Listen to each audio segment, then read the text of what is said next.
यदा यदा हि धर्मस्य ग्लानिर्भवति भारतः अभ्युत्थानम् अधर्मस्य तदात्मानं सृजाम्यहम् परित्राणाय साधूनां विनाशाय च दुष्कृताम् धर्म संस्थापनार्थाय संभवामि युगे युगे। जय श्री कृष्णा साथियों, अकेला प्राणी मोटिवेशनल चैनल में आपका स्वागत है। श्री कृष्ण कहते हैं कि मनुष्य किसी के भाग्य का निर्माण नहीं कर सकता। मनुष्य का स्वभाव है कि वह हमेशा दूसरों को दोष देता है, परंतु वह जो भी दुख भोग रहा है वह उसके कर्मों का ही फल है। आपके कर्मों के अनुसार ही आपको सुख और दुख मिलेगा। कोई भी कर्म बिना फल दिए समाप्त नहीं होता। मित्रों, उस ईश्वर के पास ना तो कागज है और ना ही कोई किताब है, फिर भी उसके पास सारे जगत का हिसाब किताब है। कहा जाता है कि जो कर्म हमने पूर्व जन्म में किए थे उनका फल हमें इस जन्म में मिलता है, और जो कर्म हम आज करते हैं उसका फल हमें बाद में मिलता है। साथियों, आपके मन में ये सवाल उठता होगा कि ईश्वर ने ऐसी कोई व्यवस्था क्यों नहीं बनाई कि जो कर्म हम आज करें उसका फल भी हमें आज ही मिल जाए, जिससे दुनिया में होने वाले सारे पाप और बुरे कर्म और पापी सब समाप्त हो जाएं। साथियों, उस ईश्वर की महिमा निराली है और भी जो करता है या रचता है उसमें कुछ न कुछ राज छिपा होता है। कुछ कर्मों का फल तो हमें तुरंत ही मिल जाता है और कुछ कर्मों का फल हमें भविष्य में मिलता है। और ये सब कैसे होता है, यही बात हम आपकी इस विशेष वीडियो में समझाने का प्रयास करेंगे।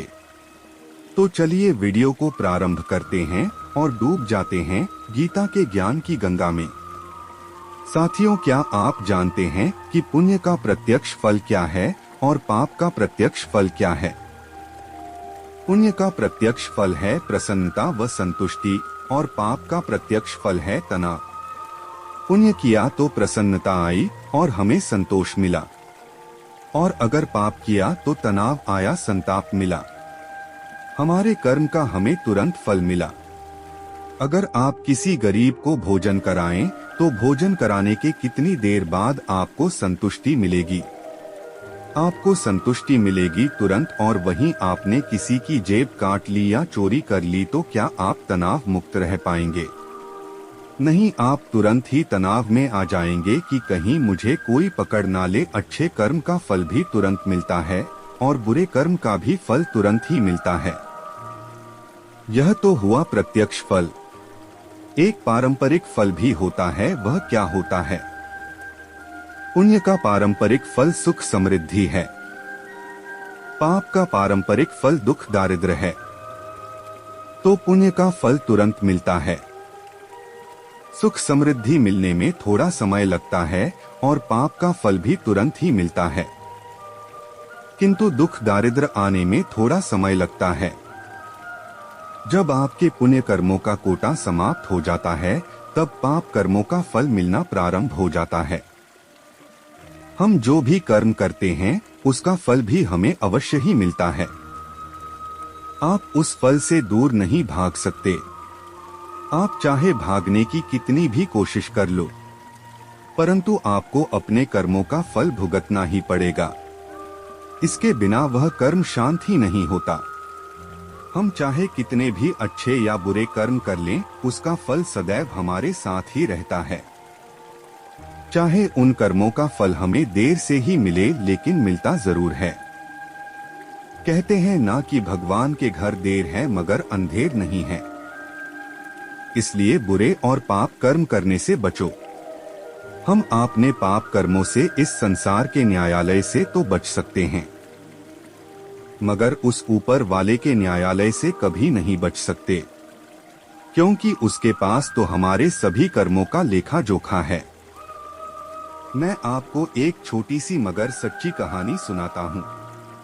एक जनपद में एक न्यायाधीश महोदय रहते हैं और वो उस जनपद के मुख्य न्यायाधीश थे और ईश्वर पर पूर्ण श्रद्धा रखते थे और ये मानते थे कि हमारे कर्मों का हिसाब जरूर मिलता है। एक सुबह की बात है, जज साहब रोज की तरह ही मॉर्निंग वॉक कर रहे थे। तभी पीछे से एक व्यक्ति बहुत तेजी भागता हुआ निकला। उस व्यक्ति के पीछे दूसरा व्यक्ति पड़ा था। जैसे पीछा करने वाले व्यक्ति ने उस व्यक्ति को पकड़ा, उसने तुरंत ही उस व्यक्ति पर ताबड़तोड़ चाकू से वार करना प्रारंभ कर दिया और तब तक मारता रहा जब तक वो व्यक्ति मर नहीं गया और उसे मारने के बाद खून करने वाला व्यक्ति वहां से भाग गया। यह पूरी घटना जज साहब ने अपनी आंखों से देखी थी। हत्या करने वाले व्यक्ति को जज साहब ने ठीक तरह से देखा था और वो उसे पहचान भी सकते थे। ये सब होने के बाद जज साहब घर गए, लेकिन यह बात उन्होंने किसी को नहीं बताई क्योंकि हत्या का केस आना तो उनके ही कोर्ट था। फिर पुलिस की जांच पड़ताल प्रारंभ हुई और जांच पड़ताल में लगभग 6 महीने लग गए और जब केस कोर्ट में पहुंचा तो जज साहब ने देखा कि कटघरे में खड़ा अपराधी वो नहीं था जिसने हत्या की थी, क्योंकि जज साहब हत्यारे को पहचानते थे। खैर, मुकदमा शुरू हुआ और सारे सबूत उस व्यक्ति को ही हत्यारा साबित कर रहे थे, जो कि वास्तव में उस व्यक्ति का हत्यारा नहीं था। वो पूरी तरह से बेकसूर था, लेकिन कोर्ट तो सिर्फ सबूतों को ही मानता है और जज साहब को उसी आधार पर ही फैसला देना होता है। और जज साहब जानते हुए भी उसे बेकसूर नहीं ठहरा सकते थे। उस व्यक्ति को पूरे सबूतों के साथ हत्यारा करार किया गया, लेकिन जज साहब कुदरत के नियम को मानने वाले व्यक्ति थे। उनको पता था कि असली खूनी घूम रहा है और एक निर्दोष को सजा हुई है, इसलिए उन्होंने फांसी की सजा सुनाने से पहले उस व्यक्ति को अपने चैम्बर में बुलाया। जज साहब के पास जाते ही वह व्यक्ति रोने लगा और जज साहब से बोला कि मैं निर्दोष हूं, मैंने ये हत्या नहीं की है।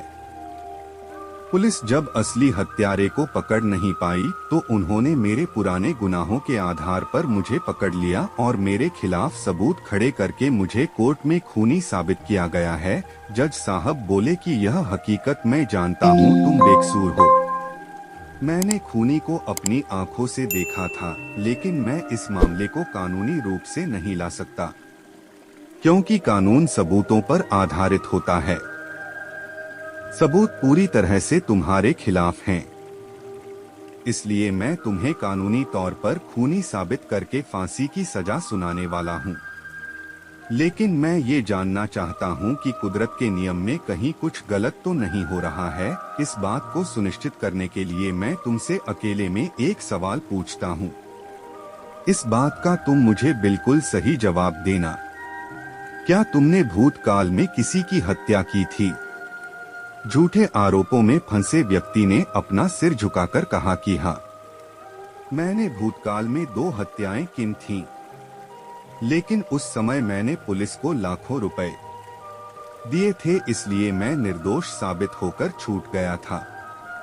लेकिन इस केस से मेरा कोई लेना देना नहीं है। मैं सच में बेकसूर हूँ और मैंने जो अपराध नहीं किया है, फिर भी उसकी सजा मुझे मिल रही है। अब जज साहब को सब समझ में आ गया था कि भगवान के बनाए कर्मों के नियम में कोई चूक नहीं है। जब इस व्यक्ति ने पहले 2 हत्याएं की थीं, उस समय इसके पुण्य कर्मों का फल चल रहा होगा, इसलिए उसके पुराने पापों के कर्म फल देने में देर हुई और कर्म संचित हुए। अब जब पुण्य कर्म समाप्त है तो भूतकाल में कई गई हत्याओं के फल के रूप में संचित हुए कर्म ने इस बार प्रारब्ध रूप से बेकसूर होने पर भी उसे फांसी की सजा मुकर्रर की। कुदरत ने जो कर्म के नियम बनाए हैं, उसमें कभी कोई गलती नहीं होती है। कोई भी कर्म करो, उसका फल हमें मिलता ही है। कर्म के नियम में किसी भी वकील की बहस नहीं चलती और न ही किसी की सिफारिश चलती है। जब तक हमारे पुण्य कर्म का फल हमारे साथ है, तब तक सही है, लेकिन हम जो गलत कर्म या पाप कर्म करते हैं, उनका तो वक्त आने पर फल मिलता ही है। इसलिए कर्म करने से पहले हमें सोचना चाहिए। जब कर्म हो ही जाए तो उसके फल से भागना व्यर्थ है। हम जो भी कर्म करते हैं उसका फल पाने के लिए हमें सदैव तैयार रहना चाहिए। कई कर्म ऐसे होते हैं जो हमने हंसते हंसते किए होते हैं, परंतु उसका फल हमें रोते रोते भुगतना पड़ता है। त्रेतायुग में दुर्योधन ने एक अबला स्त्री को दिखाकर अपनी जंघा ठोकी थी, तो उसकी जंघा ही तोड़ दी गई। दुशासन ने छाती ठोक की थी तो उसकी छाती ही फाड़ दी गई। महारथी कर्ण ने एक असहाय स्त्री के अपमान का समर्थन किया था, तो श्री कृष्ण ने असहाय दशा में ही उसका वध कराया था। यद्यपि पितामह भीष्म ने प्रतिज्ञा में बंधे होने के कारण एक स्त्री के अपमान को देखने और सहन करने का पाप किया, तो उन्हें भी असंख्य तीरों की सैया पर लेट कर अपने पूरे कुल को नष्ट होते हुए देखना पड़ा। क्या कोई बुजुर्ग अपने सामने अपने बच्चों को मरते देखना नहीं चाहेगा? नहीं, परंतु भीष्म को अपने सामने अपनी 4 पीढ़ियों को मरते हुए देखना पड़ा, और जब तक सबको मरते हुए देख नहीं लिया तब तक वह मर भी न सके। यही उनका दंड था। धृतराष्ट्र का दोष था पुत्र मोह, तो उन्हें भी अपने 100 पुत्रों के शव को कंधा देने का दंड मिला। 100 हाथियों के बराबर बल वाला धृतराष्ट्र भी रोने के सिवा और कुछ नहीं कर सका। दंड केवल कौरव दल को ही नहीं मिला था, बल्कि दंड पांडवों को भी मिला था। द्रौपदी ने वरमाला अर्जुन के गले में डाली थी, इसलिए उनकी रक्षा का दायित्व सबसे अधिक अर्जुन पर था, और अर्जुन चुपचाप द्रौपदी का अपमान देखते रहे तो सबसे कठोर दंड भी अर्जुन को ही मिला था। अर्जुन भीष्म को सबसे अधिक प्रेम करते थे, इसलिए कृष्ण ने उन्हीं के हाथों पितामह को निर्मम मृत्यु दिलाई। अर्जुन रोते रहे और तीर पर तीर चलाते रहे। क्या लगता है आपको? अपने ही हाथों अपने अभिभावक और भाइयों की हत्या करने की ग्लानि से अर्जुन कभी मुक्त ही पाए होंगे? नहीं, अर्जुन जीवन भर तड़पे होंगे। लेकिन यही उनका दंड था। युधिष्ठिर ने जुए में स्त्री को दांव पर लगाया तो उन्हें भी दंड मिला। कठिन से कठिन परिस्थितियों में भी सत्य और धर्म का साथ नहीं छोड़ने वाले युधिष्ठिर ने युद्ध भूमि में झूठ बोला, और उसी झूठ के कारण उनके गुरु द्रोणाचार्य की हत्या हुई। यह एक झूठ उनके सारी शक्तियों पर भारी पड़ा। धर्मराज के लिए इससे बड़ा दंड क्या होगा? बलराम जी ने दुर्योधन को गदा युद्ध सिखाया था, और एक अधर्मी को गदा युद्ध की शिक्षा देने का दंड बलराम जी को भी मिला। उनके सामने ही उनके प्रिय शिष्य दुर्योधन का वध हुआ, और वे चाहकर भी कुछ न कर सके। त्रेतायुग में 2 योद्धा ऐसे थे जो अकेले ही पूरी सेना को समाप्त कर सकते थे, श्री कृष्ण और महात्मा बर्बरीक। लेकिन कृष्ण ने तो ऐसे को अधर्मियों के विरुद्ध शस्त्र उठाने तक से इनकार कर दिया था, और कृष्ण ने बर्बरीक को युद्ध में उतरने से ही रोक दिया था। लोग पूछते हैं, तो फिर बर्बरीक का वध क्यों हुआ? मित्रों, अगर बर्बरीक का वध ना हुआ होता तो द्रौपदी के अपराधियों को यथोचित दंड नहीं मिल पाता। श्री कृष्ण महाभारत की रणभूमि में विजय और पराजय तय करने के लिए नहीं उतरे थे, बल्कि श्री कृष्ण द्रौपदी के अपराधियों को दंड दिलाने के लिए ही कुरुक्षेत्र में उतरे थे। कुछ लोग ने कर्ण का बहुत बखान करते हैं कि बहुत बड़ा योद्धा और दानवीर था आदि, किंतु कर्ण कितना भी बड़ा योद्धा क्यों न रहा हो, कितना भी बड़ा दानी क्यों न रहा हो, एक स्त्री के वस्त्र हरण में सहयोग का पाप इतना बड़ा है कि उसके समक्ष सारे पुण्य छोटे पड़ जाएंगे। स्त्री कोई वस्तु नहीं कि उसे जुए में दांव पर लगाया जाए। कृष्ण के युग में 2 स्त्रियों को बाल से पकड़कर घसीटा गया। देवकी के बाल पकड़े कंस ने और द्रौपदी के बाल पकड़े दुशासन ने। श्री कृष्ण ने स्वयं दोनों के अपराधियों का समूल नाश कर दिया। किसी स्त्री के अपमान का दर्द अपराधी के समूल नाश से ही पूरा होता है, भले ही वह अपराधी विश्व का सबसे शक्तिशाली व्यक्ति ही क्यों ना हो। इंसान चाहे कलयुग में हो चाहे सतयुग में, उसे अपने कर्मों का हिसाब किताब तो देना ही पड़ता है, जिसने जैसे कर्म इस संसार में किए हैं। उन्हीं के अनुसार उसे अपने कर्मों का फल भोगना ही पड़ेगा। यही कुदरत का नियम है। कर्म फल का भोग कभी टलता नहीं।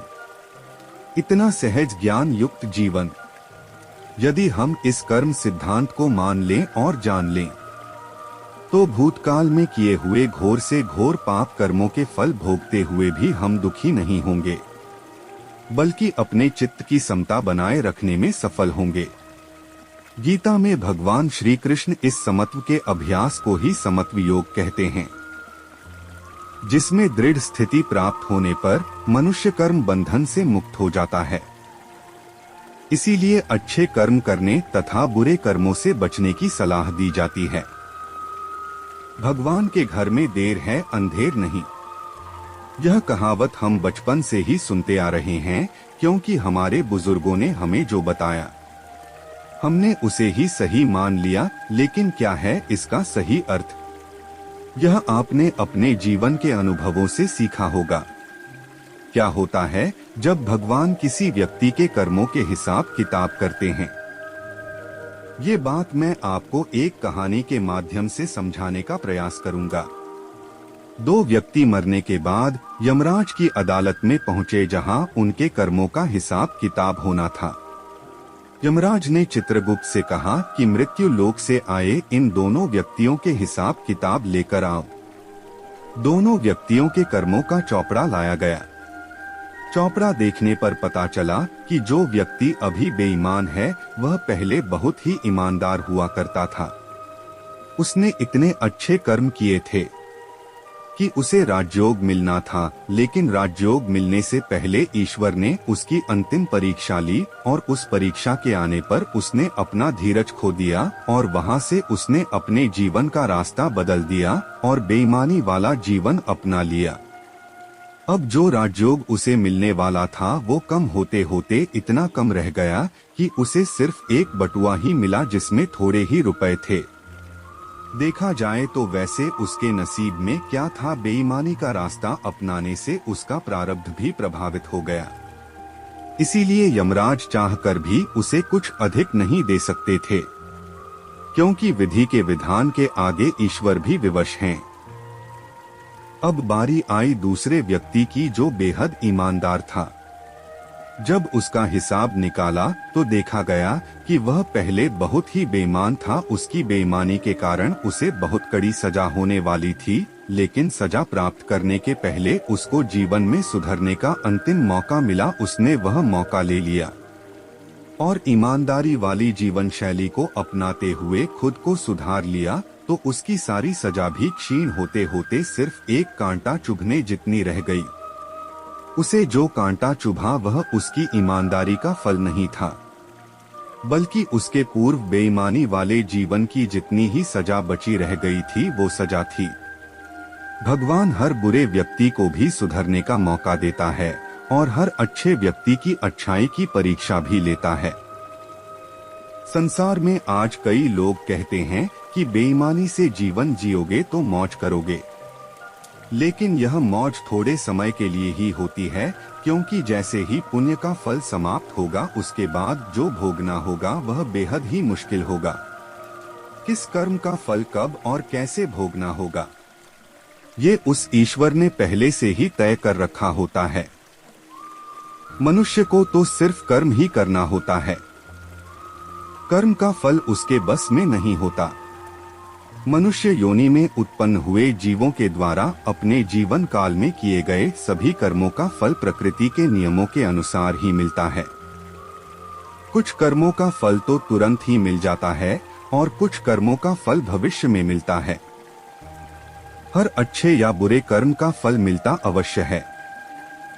बुरे कर्म का बुरा फल और अच्छे कर्म के अच्छा फल।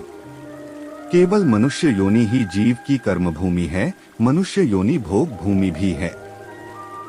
लेकिन अन्य योनियां तो केवल भोग भूमि ही हैं, जहां जीव अपनी पिछली मनुष्य योनि में किए गए तथा कथित अच्छे और बुरे कर्मों का फल सुख और दुख के रूप में भोगता है।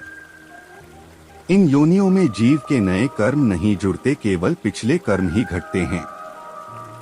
जब तक जीव अपने सभी अच्छे और बुरे कर्मों के फलों से शून्य नहीं हो जाता, तब तक उसका विभिन्न योनियों में आना जाना लगा रहता है। जीव हर बार जब अन्य योनियों में अपने कर्मों के फल भोगने के पश्चात मनुष्य जन्म में आता है तो उसके साथ उसके बचे हुए कर्मों के फल प्रारब्ध के रूप में आते हैं। प्रारब्ध के अनुसार ही उसे साधारण, मध्यम या उच्च स्तरीय परिवार, परिजन एवं सामाजिक वातावरण मिलता है और उसके जीवन में कभी सुखदायी तो कभी दुखदायी परिस्थितियां उत्पन्न होती रहती हैं। इन परिस्थितियों को यदि वह अपनी बुद्धि से अपने अनुकूल बनाने में कामयाब हो जाता है तो इसे ही अपने कर्मों के द्वारा प्रारब्ध को बदलना या सुधारना कह सकते हैं। परंतु इस प्रक्रिया में वह अक्सर अज्ञानतावश फिर से नए कर्म फलों को छोड़कर नए प्रारब्ध को ढूंढने का पात्र बन जाता है और इस प्रकार वह योनियों के चक्र से बाहर नहीं निकल पाता। अब प्रश्न यह उठता है कि मनुष्य जब कर्म करेगा तो उसे उनके फल तो भोगने ही होंगे, तो वह कर्म शून्य कैसे होंगे और कैसे वह इन योनियों के चक्र से छूटेगा। गीता के अनुसार यदि मनुष्य ईश्वर के कहे वचनों के अनुसार जीवन यापन करें तो उसे उसके द्वारा किए गए कर्मों के फल नहीं भोगने पड़ेंगे। ईश्वर के वचन सामान्य जीवन जीने के लिए बाधक नहीं हैं। यह वचन यह कहते हैं कि हम जो कुछ भी करें इस बात का ख्याल रखें कि हम कोई भी कर्म करते हुए किसी भी प्राणी के शारीरिक, मानसिक या भावनात्मक दुख का कारण न बने। इसके अतिरिक्त जो परमेश्वर के वचन हैं, वे हमसे कोई असामान्य, हठ यौगिक, कठिन कार्य करने को नहीं कहते हैं। वे केवल हमसे अपनी प्राकृतिक आवश्यकताओं की पूर्ति करते हुए और अपने स्वधर्म को निभाते हुए विकृति रहित स्वस्थ जीवन जीने के लिए कहते हैं। स्वधर्म अर्थात अपने परिवार, अपने समाज और मानवता के प्रति हमारे कर्ता है। हमारे इस उपक्रम के लिए परमेश्वर हम तक आवश्यक ज्ञान पहुंचाने का कोई न कोई निमित्त बना ही देते हैं। परमेश्वर को हमसे कुछ नहीं चाहिए, बस हमें ही इस अनमोल मनुष्य योनि को सार्थक करने की आवश्यकता है। हम अपने जीवन को निष्काम होकर जीते हुए पाप पुण्य रहित बनाकर सार्थक कर सकते हैं। रामायण हिंदू धर्म के सबसे महान ग्रंथों में से एक है। रामायण पढ़ने या सुनने मात्र से ही एक अद्भुत शांति की प्राप्ति होती है। रामायण का एक एक प्रसंग हमें जिंदगी जीने, उसे अनुभव करने की कला सिखाता है। इन प्रसंगों से सीख लेकर हम अपने जीवन को सफल बना सकते हैं। रामायण से ही हमें ये सीख मिलती है कि बुराई पर हमेशा अच्छाई की ही जीत होती है। कई बार हमारे जीवन में ऐसी घटनाएं घटती हैं जो हमें निराशा की ओर ले जाती है और हमें लगने लगता है कि ऐसा मेरे साथ ही क्यों हुआ। लेकिन सही मायनों में ऐसी घटनाएं हमारे कर्मों का ही नतीजा होती हैं, जिनसे होकर हमें गुजरना ही पड़ता है। हमारे अच्छे या बुरे कर्म ही हमारा भाग्य बनाते हैं। भगवान राम के वनवास के समय राजा दशरथ को एहसास हुआ कि अच्छे व बुरे कर्मों के फल से ही भाग्य बनता है। कोई भी व्यक्ति जैसा कर्म करेगा उसके भाग्य का निर्माण भी वैसा ही होगा। जब श्री राम सीता और लक्ष्मण के साथ वनवास को चले गए तो राजा दशरथ उनके वियोग में दिन रात तड़पने लगे। राजा दशरथ यह समझ गए कि ऐसा तो होना निश्चित था, वे इसे टाल नहीं सकते थे, क्योंकि नियति ने तो यह सब पहले से ही तय कर रखा था। तभी तो उन्हें पुत्र वियोग मिला है। पुत्र राम के चले जाने के बाद उन्हें अपनी गलतियों पर पश्चाताप होने लगा और एक दिन जब वे महारानी कौशल्या के साथ थे तब वे पुत्र राम को याद करके दुख व पुत्र वियोग की पीड़ा में गिर गए। उन्हें याद आया कि उनसे युवावस्था में श्रवण कुमार की हत्या हुई थी। उनके हाथों बूढ़े माँ बाप का इकलौता सहारा छिन गया था। श्रवण कुमार की मृत्यु के बाद उसके माँ बाप ने भी कैसे तड़प तड़प कर अपने प्राण त्याग दिए थे और मरते वक्त श्रवण कुमार के अंधे माता पिता ने राजा दशरथ को श्राप दिया था कि हे राजा दशरथ, जैसे हम अपने पुत्र के वियोग में तड़प तड़प कर मर रहे हैं, ईश्वर करे एक दिन तुम भी अपने पुत्र के वियोग में ऐसे ही तड़प कर मरोगे। ये उसी श्राप का परिणाम है जो उनके सामने आया है। आज समझ में आया कि पुत्र वियोग का असहनीय दुख क्या होता है। मानव अपने कर्मों का स्वयं निर्धारक होता है। मानव द्वारा किए गए कर्म उसके जीवन की दिशा और दशा निर्धारित करते हैं। अच्छे कर्मों का परिणाम अच्छा व बुरे कर्मों का परिणाम बुरा ही होता है। मानव अपने जीवन काल में अनेकों परिस्थितियों को देखता है। हम यह कह सकते हैं कि मानव को अपने कर्मों का परिणाम अथवा फल इसी पृथ्वी में रहकर मिल जाता है। इसलिए हमें सदैव अच्छे कर्म ही करने चाहिए। कर्मों का फल भगवान ही देता है और कर्मों का फल जन्म से लेकर मृत्यु के बीच इसी धरती लोक में मिलता है। उसके लिए कहीं और जाने की जरूरत नहीं पड़ती है। यदि हम कुछ अच्छे कर्म करते हैं तो उसका फल अच्छा ही मिलता है। जैसे कि हम किसी व्यक्ति के साथ अच्छा व्यवहार करते हैं तो उसका फल हमें अच्छा ही मिलता है। यदि हम किसी के साथ बुरे कर्म करते हैं अर्थात किसी व्यक्ति के साथ बुरा करते हैं, उसका फल हमें भी बुरा ही मिलेगा। बहुत से लोगों का मानना है कि कर्मों का फल मरने के बाद जब हम यमलोक में जाते हैं तो हमें वहीं पर हमारे कर्मों का फल मिलता है। लेकिन भगवत गीता में कहा गया है कि कर्मों का फल आपको पृथ्वी लोक पर ही भुगतना पड़ेगा। अर्थात जो व्यक्ति जैसा कर्म करेगा उसे उसी के अनुसार फल भी प्राप्त होगा। जैसे कि कोई व्यक्ति अच्छा कार्य करता है तो उसे स्वर्ग की प्राप्ति होती है और यदि कोई बुरा कर्म करता है तो उसे नरक की प्राप्ति होती है। इसलिए हमें कभी भी बुरे कर्म नहीं करना चाहिए। हमेशा सबका हित ही सोचना चाहिए। हमारे द्वारा पृथ्वी लोक में किए गए कर्मों का फल भगवान देते हैं। जो व्यक्ति जैसा कर्म करता है उसे भगवान स्वर्ग या नरक में भेजते हैं और उसके हिसाब से ही उसे दंड दिया जाता है। हर व्यक्ति के लिए अलग अलग दंड दिए जाते हैं। अगर कोई व्यक्ति बहुत पुण्य करता है तो उसे वैकुंठ भेजा जाता है। लेकिन अगर कोई व्यक्ति गलत काम और बहुत पापी होता है तो उसे भगवान नरक में भेजते हैं।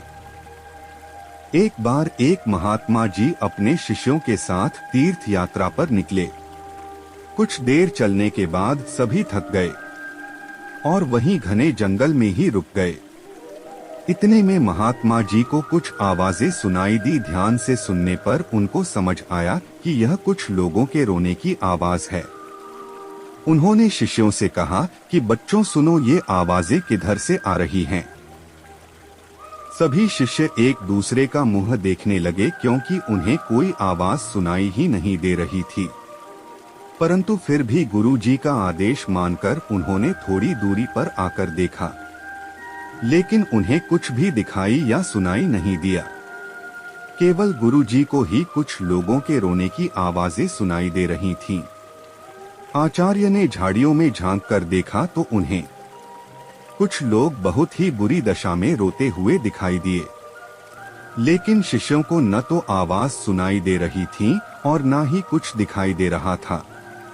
तब गुरु जी ने उन 5 लोगों को रोते हुए देखा और पूछा, भाई किन कर्मों को भोग रहे हो? तब वे पांचों और जोर जोर से रुदन करने लगे।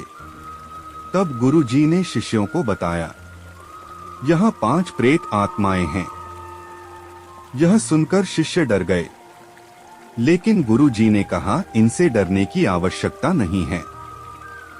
तुम सभी इनसे ज्यादा शक्तिशाली हो, क्योंकि तुम सब कर्मों से महान हो और ये सभी अपने पिछले कर्मों को भोग रहे हैं। इस समय में इनसे दुर्बल कोई और नहीं है।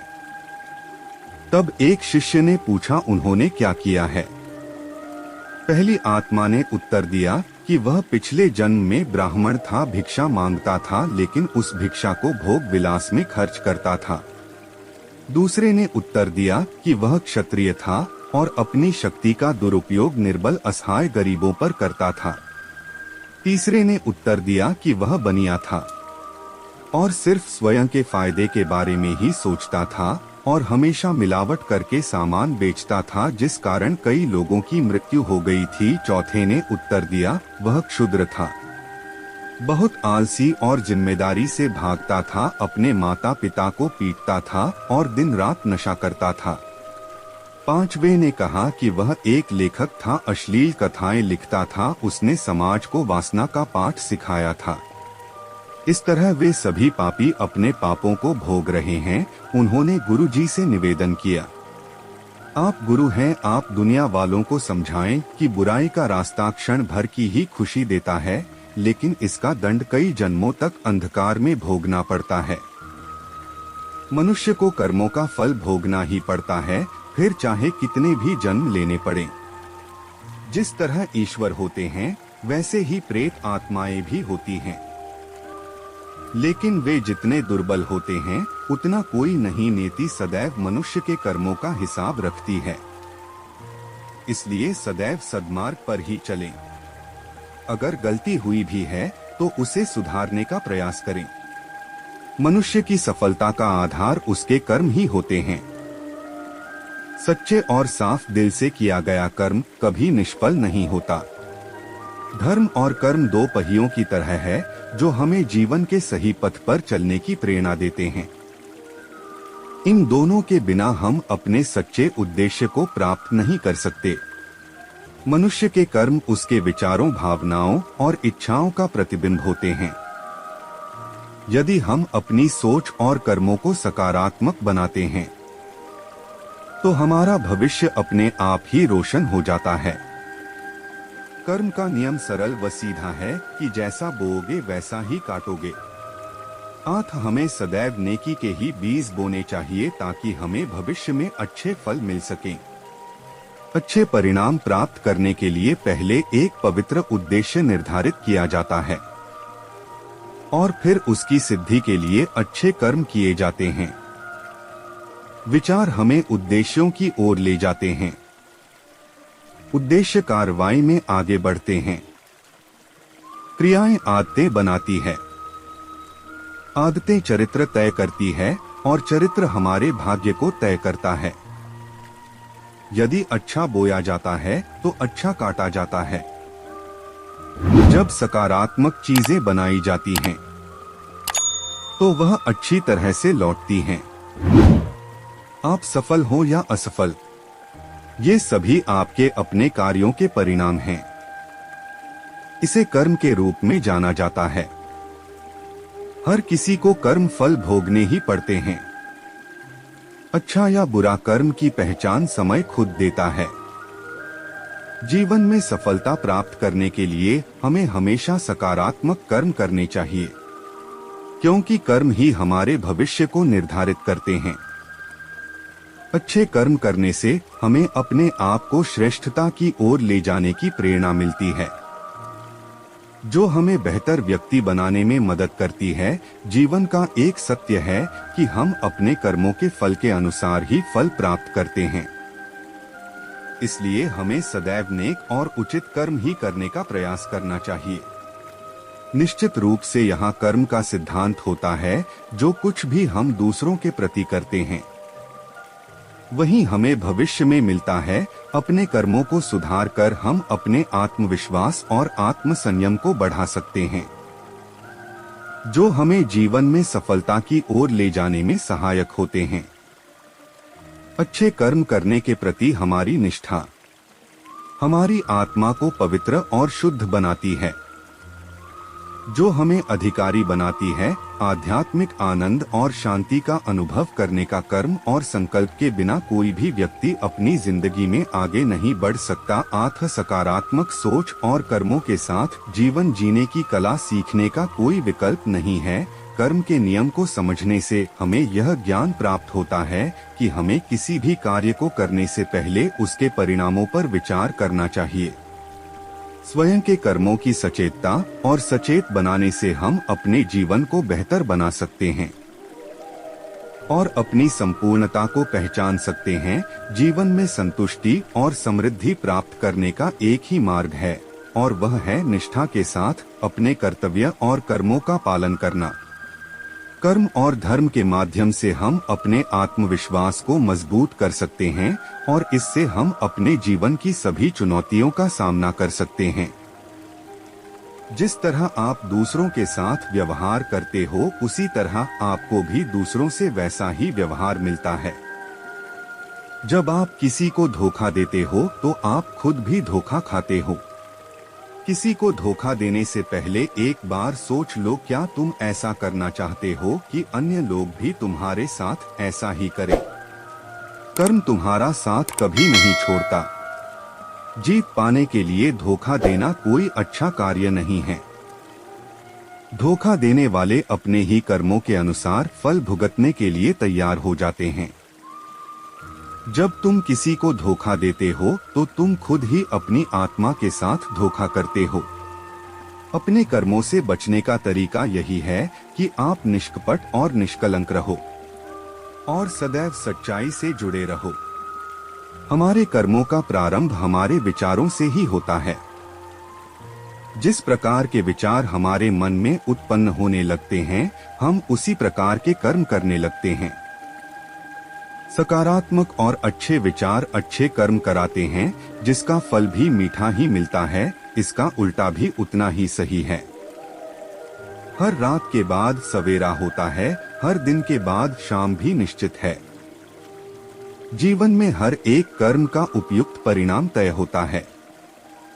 अपनी नेकी का गवाह अपने सिवाय केवल भगवान को ही मानो। औरों की नजरों में अच्छा बनने की चाह अपनी स्वार्थ सिद्धि ही जानो। जो पूर्ण नहीं है भावों से, जो नहीं जानता औरों का दुख, वह मनुष्य दूर है निज धर्म से। जो अच्छे कर्मों से रहे विमुख, अच्छे कर्म करने से मिलता लाभ ही लाभ। अच्छे कर्म करने से पहले ना कोई चिंता, ना बाद में पश्चाताप। वो जो जीवन भर सुख को खोजते हैं, अपने कर्मों को भुला और सब सोचते हैं। वह जो खुद को भुला करते हैं, औरों का भला अपने जीवन भर के लिए जोड़ते हैं अथाह सुख। देर सबेर आज या कल पाएंगे यहाँ सब।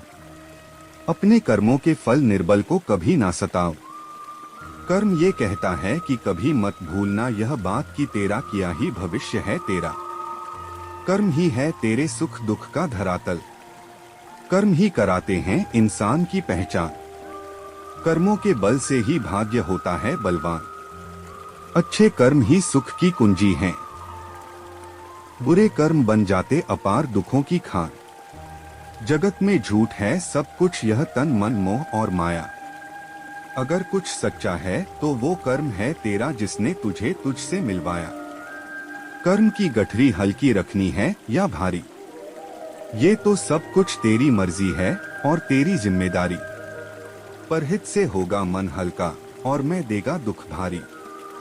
संसार है जो करो अच्छा नेक कर्म, भलाई का मत विचार करो किसी की गवाही का। समय आने पर हर कर्म का फल खुद बोलता है। कर्म करते चलो यह मानकर कि अच्छा ही होगा नतीजा अच्छाई का। सभी दुखों का एक ही कारण सांसारिक मोहमाया अकारण। जिस क्षण यह जान लिया हर चिंता का अपने आप ही निवारण हो जाएगा। सुख समृद्धि प्रेम में इतनी शक्ति होती है, स्वयं भगवान खींचे आते हैं। शबरी के झूठे बेरों को प्रभु चाव से खाते हैं। नारायणी सेना दुर्योधन को दे, माधव पांडवों के हो जाते हैं। अपना समय यह सोचकर बर्बाद न करो कि दूसरों ने तुम्हारे साथ क्या बुरा किया। तुम्हारी जगह ईश्वर उनको जवाब देगा। किसी को डर है कि भगवान देख रहा है और किसी को भरोसा है कि भगवान देख रहा है। अच्छे पथ पर चलते हो तो बाधाओं से डरना क्या। खाली हाथ आए थे और खाली हाथ ही जाना है, फिर क्यों खजानों को भर कर करना है क्या। हर चीज आनी जानी है, बस अच्छे कर्म ही साथ रहते हैं। जो दिया जाता है जैसा भी जिस भाव से वह लौटकर अवश्य आता है। अच्छे कर्म अच्छे संस्कार भाग्य से जुड़कर नहीं आते, ये दौलत हमें स्वयं ही कमानी होती है। अवसर कभी मुड़कर नहीं आते, मीठी वाणी से बढ़कर जग में कोई बोल नहीं। पर हित में जो खर्च किया उस समय का कोई मोल नहीं। स्वार्थ साध कर भलाई नहीं होती। जो बीत गया उस पर पछताना नहीं, भविष्य के लिए कभी घबराना नहीं। जो है वह आज है, सत्य यह भी सराहना नहीं। किसी का भला करने से बढ़कर इस जग में कोई पूजा और भक्ति नहीं। अच्छाई के सम्मुख कभी बुराई नहीं टिकती। अच्छे कर्मों से बड़ी कोई शक्ति नहीं। इसलिए मेरे मित्रों, सदैव अच्छे कर्म करो, गरीब व असहाय लोगों की मदद करो। ईश्वर आपकी मदद करने स्वयं दौड़े चले आएंगे। साथियों, इस वीडियो में बस इतना ही। मिलते हैं अगले वीडियो में। साथियों, अगर आपको वीडियो से कुछ सीखने को मिला हो तो कमेंट जरूर करें और हमारा चैनल लाइक, शेयर व सब्सक्राइब करना न भूलें। आप हमेशा स्वस्थ रहें, खुश रहें व मस्त रहें, यही प्रभु से प्रार्थना है। जय जय श्री राधे, जय जय श्री कृष्णा।